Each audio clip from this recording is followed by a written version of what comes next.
best plan will help you make sure you have success.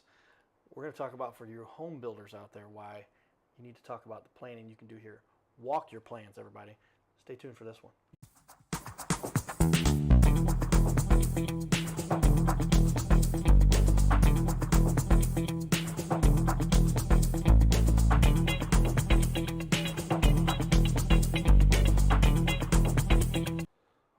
Welcome back to Your Little Castle Show. Yours truly, the Cardinal Cowboy here. I've got my Cardinal Cowboy t-shirt, or polo on today.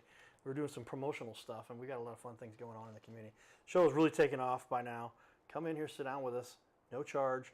Hey, and you decide you want to use it, and talk to us about it. But this thing has turned out to be quite the platform. And along those lines, what we're seeing here, this is quite the platform you've developed. I can't imagine anybody who builds who wouldn't want to do this, whether it's, residential for sure, but commercial too. You do a little bit of both. Yeah, absolutely. Okay, we'll touch on that here in a second. But as we finish up that first half hour, we were talking about some of the mistakes people make, and I was giving them my little sign. I'm like, hold on, we got to finish up here. But tell me, Chris, what are the mistakes that people make because they don't properly plan these things out? Sure. And I touched on it. I think number one is people build without fully understanding their floor plans. I know it sounds silly, but I think if you ask a lot of people who build, they'll tell you after the fact that they didn't fully understand what they were getting into. And it's not their fault. It's just not something they do every day. And so this gives them an opportunity as they are able to walk through and not have to understand scale and how to scale a 1/4 inch to 1 inch and so on and so forth, right? And the other thing is they're so focused on room size, as we see, they haven't thought about circulation, whether that's circulation around their kitchen and their island, or circulation from room to room, or how much time they're spending on those things and space. And so those are areas where it's a first look at that, really, for most of our clients, and that's an area where we see a lot of light bulbs turn on for them as they're walking their plans. Yeah, so you really get to just experience this before it's built. And so often, I can't imagine, like I said, my first show, check out that first show. If you missed the first show, everybody, you missed a lot of good information. But go watch that on YouTube. It'll air on ABC at some point. But that's where we'll get a lot of people watch it there. But you want to watch it, you'll be able to analyze. You can stop it, rewind it, listen again. Chris is sharing a lot of valuable information here with us. But wow, how often is the case? People, they just go with, the plans are ready to go. They're checking on it when they can as it's getting constructed. Yep. I didn't think about the airflow. How important is that? And then that different formats and different layouts that you'll have. All of those different way you set your furniture. And that's something that's been so huge is they're kind of letting everything be a product of what gets built rather than planning for that process, right? And so in our space, we're able to drop in. We're looking at furniture and scale. We're looking at circulation and scale. We're looking at everything we possibly can so that the floor plan is going to fit for their lifestyle and their family and what they want their next 10, 20 years to be in this home. Yeah, this is one of those kind of no-brainer decisions. But this is another one we talked about. Why did it take so long for somebody to come up with this idea? It's crazy. Because it's not terribly complicated. No. But projection onto the floor, and it lets you see it, and then you can walk and see the renderings. But man, it's something that can literally. What does the average builder save, or the homeowner save, by doing this, going through this process? Would you guess? We do estimates kind of on the back end. When you can figure one change can average between $3,000 and $4,000. On one save, you're saving thousands of dollars on one change. On the builder side, the amount of time is harder to calculate. It's harder to put a number to that, but the amount of time it takes in the standard way versus having them on the floor and getting these homeowners and owners of businesses and things to see and visualize and get answers done on the floor gets everybody moving faster, gets you onto other projects, or we're ready to go break ground on this project much faster than they were before. Yeah, I say time is money, and when you're in construction, if you can get something done a week sooner, absolutely, that's a whole lot of work that doesn't get you saving your team on the back end hours and hours of time. You got 10 guys working 40 hours a week. That's a lot of labor that goes into something that gives everything can be organized. And boy, the computer technology, you leave it up some computer nerds. Everybody. That's right, just computer nerds over here. They make sure that we can systematize and automate and make things just more easy to tackle. And there's so much that goes into that. Boy, when you're talking about a house, these are things you don't want to play around with. I'm going to put up on the screen again for everybody, because the first show, if you saw it, that was great. But the second show, I want to make sure and show it again. But here is the website. But as I scroll down here is that video. And this is where I get to see the plans, or somebody actually walking through First time I've ever shown a video twice, but I mean, look at that. That is so cool. It's gonna recycle there, but look at this. You're standing on the floor, and you can see these tape measures. Yeah, it's to scale, 1 to 1. Yeah. Yeah, and you're literally walking through, and you can see, oh, there's a door, there's a closet, there's the stairs. It's so funny. People will run into a wall and they'll adjust themselves to go around because their minds get there, right? They get to experience that, and they start to really get into it that way. Yeah, I mean, there's some things in life that are no-brainers, but here's one of the biggest no-brainers that you might ever come across with regard to planning I mean, this is your home that you're probably going to live in for at least 5, 10. Well, the average home, I think, is 7 years, maybe it's 15. I don't. Yeah. That's gonna Extended period of time, right? It's gonna be more than a couple weeks. Yeah. Why wouldn't? And plus, it's just more than that. It's the value of it that you want to have. So when you're done with the house, you want to inherit, give it to your kids, or sell it.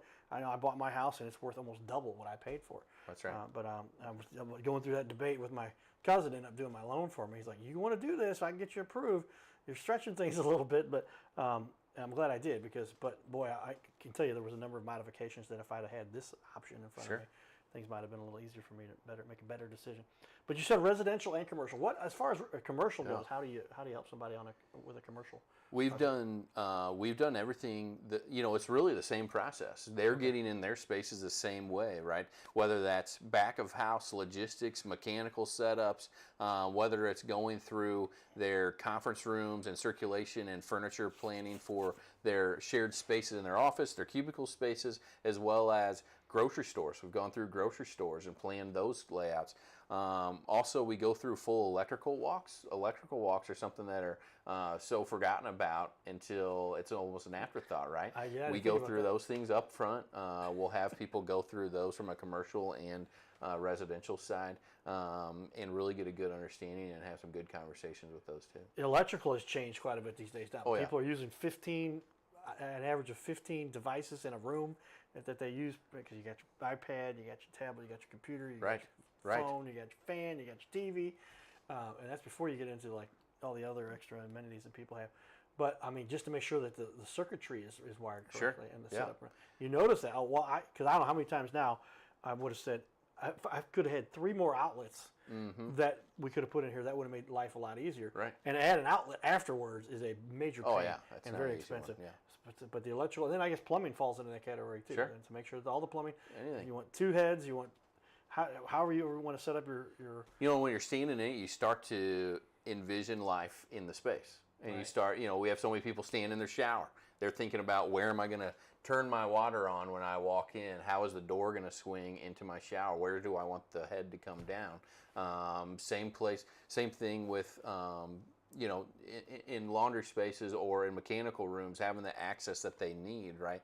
And so, the electrical is a huge thing that sometimes people will come back and walk for a second time with us to do that information, on its own walk. I've got rigged lights and I turn them sockets into plugs. Right. These are all the kinds of things that if you just plan this out a little bit more efficiently, we'll say, for sure, this could have saved people a lot of hassle. Sure. Because you start putting people at risk for fire hazard and electrical problems, and then how many times I've got a couple circuits that that they just blacked out. If I could have said, hey, make that a switchable one that has what are the breakers in them, with the surge suppressor, whatever they've got now, these special outlets. I mean, because now I've got black marks on some of my. I mean, it's like, did you plug a space heater into that? Yeah. Yes. Yeah, one of the no-nos, right? And because it's arcing, they told me we had a electrical expert in here, and I fixed his website for him live on the spot. And the same time, nice. He said, "Hey man, well, here's some things. Oh, well, let me show you how that works and what you're really putting at risk because again, so this walkthrough can help people to help overall in electrical." Plumbing and just the way they want to lay out their space. When you think about the designers, both on the electrical side, the architectural side, the interior side, and the contractors themselves, they do a good job of all this. But when you're trying to convey it through a set of floor plans, it can just get lost in translation. Versus when we're out on the floor, stakeholders are involved. Some of our most successful walks has had the homeowner, the interior designer, the architect, and the contractor all there together. And the amount of work that gets done and the conversations had to convey to the client why things were done, why the design was done a certain way, and what they were accounting for, it just blows past all the back and forth that happens so often in these projects. Yeah, I can. Now you're really talking. I mean, we're using Elon Musk style productivity. They're like, but he gets it. He's known for getting a meeting together, and he just says, "What are the problems we have to overcome right now?" Well, why are we waiting? Because we got to reach out to that person. We got to get them all here in one room, hammer through it all at once, and now you've saved everybody a lot of time, a lot of money. I can't imagine the builders by now have got to be going, this makes everything much more fluent. They're got to be saving a lot of money. They are. Just the overall process for building a house for somebody. They absolutely are. We're finding that every single time, and sometimes there are certain areas that we want to focus on more because they're having a problem with one particular area, or maybe we need to shrink down square footage, and so we can help to help guide those conversations and really get people comfortable with the sizing of either particular spaces or whole floors. Yeah, you can really help people predict the cost that they're going to incur, because you break down a house, you say X amount of dollars per foot, right? Whenever they shoot whatever at the end of the day, yeah. What did it all come down per foot? And if you can say, hey, we can reduce this or move this over here, or leave something to expand later into the basement area. I mean, gosh, there's just a million things that this gives you the option. And it's experiencing it live. That's the thing. Where you're looking at a plan and you're trying to sort through something. That's not what you're going to get through things with. Well, tell me, I can imagine you've got a bunch of great reviews. Check those out on the first show. We went through those. But tell me a personal experience you've experienced with one of your clients, if you can. Somebody where you saved them a big headache. You could tell that they were going down the wrong path or kind of got left out and didn't realize. Yeah. But because of your service, you really helped them.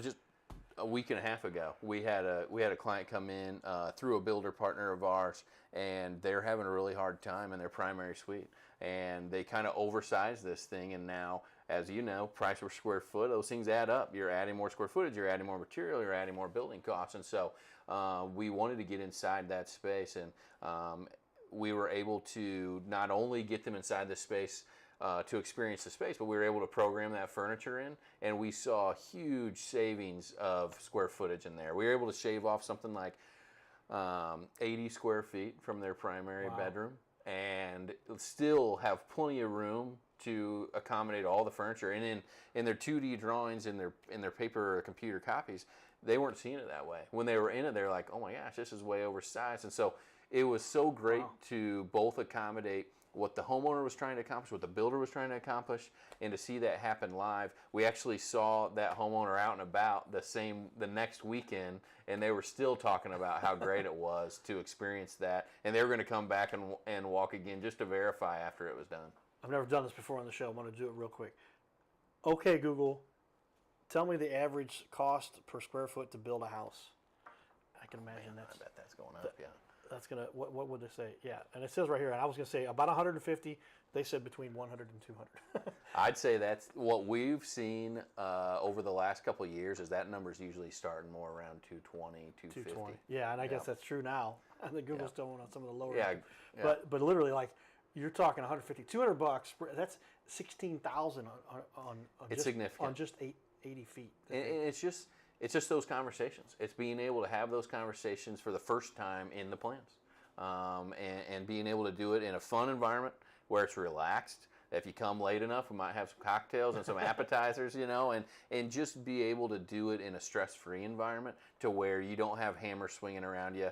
It's not in this open frame project that's already moving, right? We're there. It's intentional, and we're getting a lot of good work on. Wow, great stuff, everybody. Well, stay tuned here. We're going to jump into some more fun we had out in the community. A lot of fun stuff we get to do, and great people we get to chat with. Stay tuned for this, everybody. All right, everybody. I've got Jackson now. I hired as my highly priced videographer. We didn't say highly paid. We said highly priced. Come on up here, Jackson. So this is your dad, right? Yes, sir. Kevin. A couple things I noticed about Kevin. Awesome jersey he's got on there, right? Another thing really cool. Veteran, everybody. Air Force. And the Army, served in both. Protecting us, keeping us safe. Absolutely. Helping us maintain this little thing we like called freedom, where we can go to Cardinal games whenever we want Whenever you want, walk downtown and have a good time and be safe. Tell me what you love about when you served in the military, real quick. I'm going to ask you what you love about the Cardinals. Come on up here a little bit, though. I actually work on military bases pretty much on a weekly basis, and so I love going to the military base and make sure that I do telecommunications, so I want to make sure that we provide the communications that's going to help them perform and do the things they need to do. That's important. That's what I want. That's what I went for grad school thing for. Communications. If you can't communicate, nothing else matters. I agree, 100%. Thank you for your service there. What do you love about the Cardinals? What do I love about the Cardinals? Well, the best team in the country. You know, they got more fans. It's the greatest thing to come see. I don't care. I've been to New York games. I've been everywhere, and the Cardinals are number one in my opinion. There's people around the country. I just started off on this little Cardinal Cowboy thing. It's gotten crazy. I got people from around the country like, Cowboy, I saw you here. Lots of great fans out there that have a lot of fun. They're everywhere. And the best looking fans in baseball too, right here. Oh, yeah. Father and son, you can see it right Absolutely. there. You never see your son and Brandon Donovan in the same place at the same time. That's funny because we've had a lot of people say that about him. You got to get that bandana hat. All right, everybody. Cardinal Cowboy outside patios. Giddy up. Boom. His name is Carter Rethwich, but in St. Louis, he's known as the Cardinal Cowboy. He's a well-known fixture in the stands at sporting events in the Gateway City. He's one of its greatest cheerleaders, a super fan like no other. When he makes his rounds at almost every home game, he shares his love for sports with the rest of fandom with a smile, a cheer, some positive encouragement, and lots of selfies and pics. But the Cardinal Cowboy was born of a tragic incident. Rethwich was an aspiring athlete in high school and college. He dreamed of playing in the big leagues, but those dreams ended when he and 3 of his college friends were hit with a devastating crash by a 5-time drunk driver. One of his best friends died. Carter suffered a critical head injury. The trauma put him in a coma for 6 days. The doctors said he was never expected to function again. Those expectations never came true. He fought back and finished college. He was determined to prove the doctors wrong. Among other inspirations, it was his love of baseball that kept him going. And from his near-death experience, the Cardinal Cowboy emerged. His goal in life became to inspire others with positivity despite the odds, to help people believe in themselves and achieve their dreams. So after my coma, I realized that it was up to me if I was going to accomplish my goals, if I was going to reach my dreams. Despite what the naysayers would say, the people that were discouraging me, like they do everyone, it's up to me if I'm going to make it.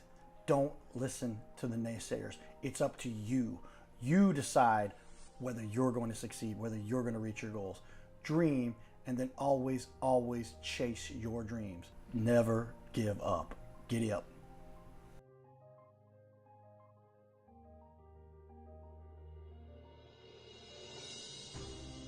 Hey everybody, Cardinal Cowboy here. I want to invite all of you to be part of my new team. No, you don't have to put on a baseball uniform and be a super fan. Now, it would be a good idea to cheer for the Cardinals, the greatest team in the history of the National League. But I'm talking about the Gold Cowboy team. You know, I love to help people follow their dreams and reach their goals in business and in life. So that's one of the reasons why I'm telling you about my friends at My Metal Pro. They help people like you and I acquire gold and silver with a membership that lets you safely buy, sell, and store gold and silver. They make it real easy to get started. My Metal Pro isn't like the big guys you see on network TV or the big coin shops that take a huge commission. So become part of my Gold Cowboy team. Scan the QR code or go to goldcowboy.com and check it out. Giddy up! Well, there you have it, everybody. Lots of fun stuff we do in the community. The media has a lot to do with the world nowadays, so if you want to learn how to magnetize your media, pick up this book. I wrote the foreword. They said, Carter, you essentially wrote the first chapter. Cardinal Cowboy, you can see right there as my pen name, they would call it, right? But they really outline things for you here, and they put my mug in the middle of this. But just look at this, the outline here. This isn't a whole lot of text. This is a lot of little outlines and little just lists you'll make about how to produce this thing. But how has I'm sitting next to a computer nerd guy here. Like That's right. Chris, That's right. Chris is into this stuff. Tell me though, if you would, Chris, how has technology changed the way you guys? I mean, technology is the reason you exist. I would say Sure. right now. How have you kind of capitalized on the way technology has made changes? For us, the beauty is we do all the technology on our end, and we are meeting the industry where they're at. So we're not asking our builders, designers, homeowners to bring us anything more than what we're already producing, which is a black and white print. We do the technology on our side, and it's because of the advances in the technology that we're able to translate it so quickly and efficiently to our floor so that you're walking sometimes as soon as the next day. Yeah, I mean, this is something that is kind of a no-brainer when you think about it. And we talked about it. I said, can you give me just an average? you're talking $1,200 Yeah. to have the whole layout for your entire house, and just to rent the room would cost $1,200. But you're putting everything Yeah. together, letting them put together plans together, and letting them put that on your projection systems and walk through the whole thing. Our average walk is about $1,200, and so you can see the value pretty quick when you start to add up what it might cost to do this in the retrospective, right, as you're building it. So that's what, for us, we want it to be a part of the process. We don't want it to be a cost prohibitor. It's the right thing to do, and we're finding that the value is usually 10x of what they're paying Right. up front when sure. they're walking out of there. I mean, it has to be true. I mean, you talked about it when you walked through. I'm thinking about when I did. You found 12 things that you needed to change. That's right.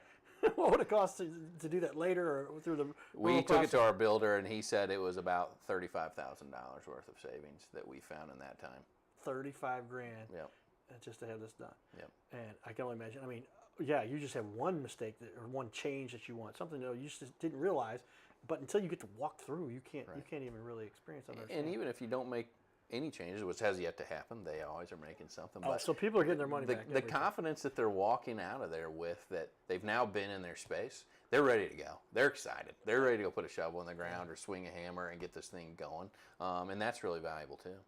Yeah, I mean, I didn't realize that, but you've yet to have anybody who said, nope, everything's perfect. Yeah. I guess that Yeah. makes sense when you think Yeah. about it. You're talking about a house. The average house has what, 7 to 12 rooms, depending on the Yeah, size, right. maybe more. Yeah. And then we start throwing in bathrooms and all those things.